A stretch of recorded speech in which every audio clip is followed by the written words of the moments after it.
بص يا ست الكل، لو عايز الغريبة وتطلع معاكي دايبة وبتدوب في البق زي بتاعة المحلات بالظبط، يبقى لازم تسمعي النصيحة دي من قلب المطبخ.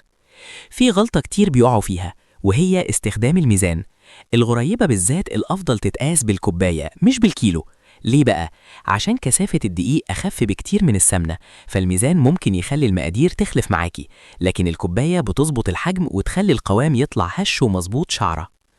احفظي بقى النسبة الذهبية للغريبة، هما 3 مكونات بس وبنسبة 4 إلى 2 إلى 1، يعني 4 كوبايات دقيق عليهم كوبايتين سمنة وكوباية واحدة سكر بودرة. بس خلي بالك من التركة دي، السكر لازم يكون بودرة ناعم جدا ومنخول كويس. ابعدي تماما عن السكر الحبيبات عشان ما يبوظش القوام وتطلع منك ناشفة. التزمي بالمعادلة دي، كوباية زائد نسبة 4 إلى 2 إلى 1، هتطلع معاكي غريبة ناعمة دايبة وبتتشقق من فوق زي الجاهزة وأحسن كمان. جربيها وهتدعيلي.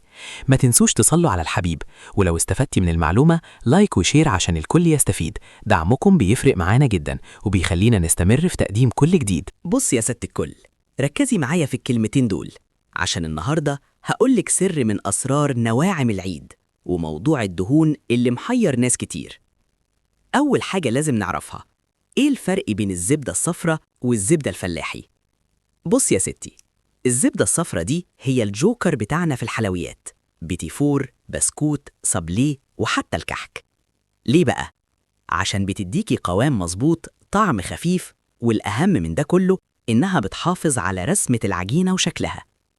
أما الزبدة الفلاحي فرغم ريحتها وطعمها القوي، بس فيها نسبة لبن عالية، ولو استخدمتيها في النواعم ممكن تخلي القوام يتغير والعجينة تطرى منك زيادة والشكل النهائي ما يطلعش زي ما انت عايزة.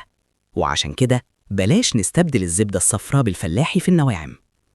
نيجي بقى للسؤال اللي بيتكرر كتير، هو ينفع نعمل بيتيفور بالسمنة بدل الزبدة؟ الإجابة طبعاً ينفع جداً. ده بالعكس، أمهاتنا من زمان وهم بيعملوه بالسمنة وبيطلع ناعم وطعمه حكاية. بس أهم حاجة ركزي في ال3 شروط دول. أولاً، تكون سمنة نوعها نظيف. ثانياً، تكون طرية مش سايحة قوي.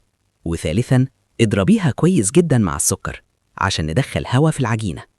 صدقيني النتيجة هتبقى بيتيفور ناعم هش وبيدوب في البق دوب، أحلى من بتاع المحلات بكتير. في النهاية ما تنسيش تصلي على الحبيب وتعملي لايك وشير للفيديو عشان الكل يستفيد. دعمكم هو اللي بيخلينا نستمر ونقدم لكم كل جديد.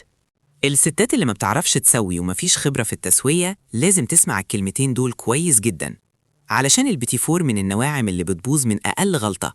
بس لو خدتي بالك من النصايح دي هيطلع معاكي زي بتاع الحلواني بالظبط. أول حاجة، حيلة ذكية لتسوية بيتيفور الشوكولاتة. عارفين المشكلة في بيتيفور الشوكولاتة إيه؟ إن لونه غامق ومش بيبان إذا كان استوى ولا لأ. الحل بسيط جدا، حطي قطعة واحدة بيتيفور فانيليا وسط صاج الشوكولاتة. أول ما لون الفانيليا يبتدي يدهب شوية يبقى الصاج كله استوى تمام. تاني حاجة، السر الصح لإضافة الكاكاو. لو عايزة تعملي جزء من العجينة بيتيفور شوكولاتة، ما تحطيش الكاكاو على العجينة مباشرة.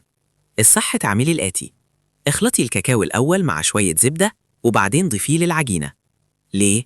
علشان العجينة ما تنشفش، اللون يطلع متجانس، ما يطلعش بقع لونها غامق وفاتح. تالت حاجة، امتى نطلع البيتيفور من الفرن؟ ناس كتير بتستنى لما ينشف وده غلط. اعملي الاختبار ده، لو حركتي القطعة في الصاج واتحركت بسهولة يبقى كده استوى خلاص. حتى لو حسيتيه طري شوية ما تقلقيش، أول ما يبرد هيمسك نفسه ويبقى مظبوط.